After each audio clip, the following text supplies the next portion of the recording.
Everybody here and out there in space.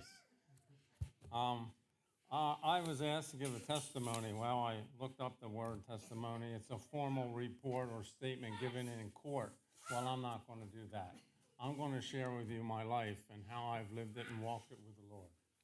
So I was born in a small little town in New Jersey called Mantua, Mantua. It was an Indian name for croaking frogs.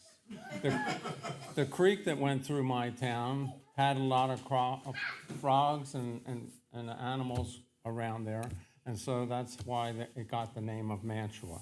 And if you were to go in the farmlands, which now have turned into developments and housing projects, you could find arrowheads and tomahawks and different things from the Indians that used to live along the creek bed. So my mom was the choir director of the church that she attended before I was born. So as she led songs in front of the church, I was still being carried inside of her. So I learned a lot of hymns through osmosis. And so I was born. My dad, at the time of my birth, was in the Army. He was in the Second World War. He was in the Philippines and in occupied Japan during World War II. So my uncle, Bob, my dad's brother, took my mom to the hospital so that I could be born. And I was a couple years old by the time my dad came home from the war. So when I first met my dad, I wondered who this strange man was. Even though I had seen pictures of him in uniform and such, I still didn't know the man. So that was a first step in learning to know who my dad was. We lived with my dad's mother and father, my nanny and pop-pop, that's what I called them. And we lived in their house for that time. When my dad got out of the service and came home, he built a house about a few blocks away from where my grandmother and grandfather lived. And so we moved into that house. And we lived in that house, and I started to grow up, 2, 3, 4 years old, starting to become active. And so my mom still led the choir, and she became the Sunday school superintendent. So, of course, the Sunday school superintendent's child attended Sunday school regularly. So I was able to go to the Sunday school. And I sort of liked Sunday school, and I grew up and I learned about the Lord. And when I was a little boy one night, I was talking to my mom about who was Jesus and what had he done and what was he about. So that night we talked about it, and I said, well, is it certain that I'll wake up tomorrow morning? And my mom said, yeah, it's pretty certain. But I said, I think I better make sure that if I don't wake up tomorrow morning, then I'll go to heaven. So at that time, as a little, about your ages, I gave my life to the Lord. I wanted Jesus to be over my life and control me and help me, and just in case I didn't wake up the next morning. So I asked him to protect me and guide me through the rest of my life. When I was 12 or 14 years old, the church had a class that taught you about Christianity, shall we quote it that way, and you would go through the class and then be different churches call it different things, confirmed or dedicated or whatever to the church. When I was a little bitty baby, my mom and dad had dedicated me, christening or whatever. Different churches call it different things. But now I was at an age where I could make a decision that, because I was 12 or 14 years old, I was supposed to be able to know what I was doing, even though I didn't know what I was doing. But I would make a decision, and I did, and I was dedicated to the Lord in front of the church at that service. I continued to be a volunteer in the youth program at the church, as I moved on and went through high school. My mom used to head up a ladies group that used to cook meals and provide dinners at the various events at the church. And I always liked helping at the meals. Mostly I was in the help of the cleanup area. And so we would have a good time once in a while throwing mashed potatoes at one another while we were cleaning the plates and pots up. So it was all in fun, and nobody got upset, and we just cleaned up and went on about that. As a high school student, our youth group went to see Billy Graham Crusade in Philadelphia. And at that time, it was a revival situation that was going on in Philadelphia, so Billy Graham was speaking. And after the message, he always gave an altar call. And so I went forward and rededicated my life and reinforced my life for Jesus. And then I attended a lot of activities in the church and school as I grew up, and I helped with many things. As I went to college, I still attended church on the campus. We had a campus church, and then they also had a small church, several churches down in the town where the college was located in a little town in Pennsylvania at that time. So if there wasn't something going on in there, I was active with what was going on down there. And that year that I was a freshman at college, they had a flood in that town.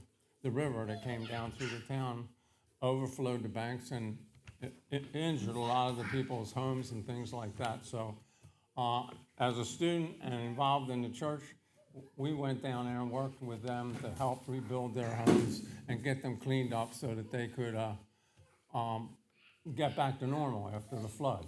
So that was one of the bigger activities that I did with them. When I was drafted, my good friends and neighbors saw fit that I needed to go serve my country, and I thanked them very much for that letter when I got it. And it was during the Vietnam conflict, or war. It wasn't a conflict when I entered, but it became a war as we went further along. So I helped the chaplain with services, either singing songs and helping put music together, helping him with the messages and doing different things, when we were able to have services in our bivouac area that we lived in. Life when I got out of the service, I started working, still active in the church, and using my life for the Lord as He guided me. I'm going to skip now from there up to another stage of my life. I became very active in the program called Alpha. If you don't know the Alpha program, you can go online to Alpha USA and look at the program or look at some of the sites of the program. It's an outreach program as well as a growth program for wherever you are in your walk with the Lord.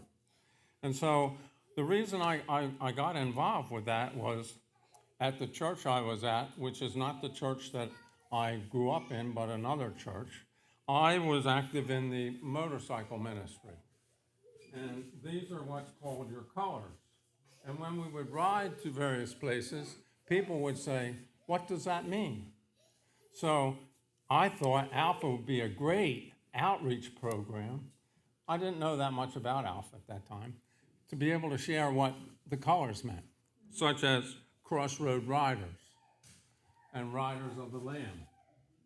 What did they mean? What does that mean? It's a neat conversation. And we would have people. We would cross the Delaware River on the ferry that went from Chester over to Delaware, and everybody would come down and want to know about the motorcycles. And so you were able to chat with them, and then you could share a message or two if you could get the conversation going. So I thought Alpha would be great.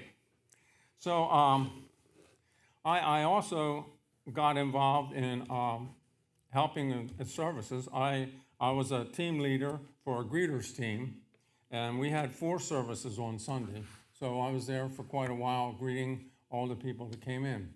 The story about this church is it was a small church. It started in the pastor's living room, and then he had to move it to his garage. And then he decided he would rent space in high school auditoriums. And that got too small, so they decided to build a chapel. And before they got the chapel finished, they were up to 6 services for the week. And finally, the church, it grew. They built another building, but then they had to rent space in the high schools to have the youth program because they didn't have enough room in the sanctuary to have youth programs. So finally, they were able to acquire enough land to build a 6,000-seat auditorium with a youth center attached, and the other chapels that are used, some are offices and some are completely youth programs, the other church. So it would be an auditorium that they had changed over to whatever, taking out the seating. So the Lord was working in this church. You could feel the Spirit moving. So when I got involved, I just felt activated to go do things. So doing the ministry helped me to meet people and introduce them to the church and show them where things were and so forth. And I also taught a class called Free and 50. It was for adults that were, you could be 49 and a half, you didn't have to be 50, but you had to be somewhat free because some of the events where you had to be able to go and do things. You couldn't be tied down. So I taught that for quite a while. And then I came into the Alpha program, which I want to share a lot about right now. After I got involved with it, I fell in love with it. And I've been sharing the Alpha program with everybody I can talk to or come in contact with for over 20 years. Wow. And I've seen it reach so many lives, and it's helped fill my life with so many things too. Every time I introduce it as a movie and dinner and a movie. So the movie is a video about a various subject. One could be, who was Jesus? And then why did Jesus have to die? And another subject is, how do I have faith? And how do I pray and why do I pray? And it goes on to enlighten you about that. And every time I see it, I see something new. Something new reaches into my life, and I smile or I cry or I just feel touched by the Lord at that time. So if you have an opportunity, I would definitely recommend you taking the Alpha course. It moves on through those subject matters into who is the Holy Spirit, what does the Holy Spirit do, and how am I filled with the Holy Spirit, which is something Paul tells us we need to be filled continuously because we are human, leaky vessels, and we need to keep filling ourselves with the Holy Spirit. And so the Lord blessed me, and he gave me little glimpses of people's lives that I've touched in the program. And I've seen so many things come through. We had a young man in one service. He was very interested in things, and he was sort of engineeringly minded, and so am I. And so I was able to share with him some things, and he gave his life to the Lord and moved on to do certain things for the Christian faith. So God gave me a glimpse there. And there's many. I could go on all night telling you about different things that I've seen and how people have been reached. But I just wanted to share with you that I love the Lord very much, and I am very privileged to be able to share him with others so that they may come to know him as I do and to have him work in their lives. And if you haven't, please consider studying a little bit about that. And I thank you very much for allowing me to share a little bit of my walk with the Lord tonight. Thank you, everybody.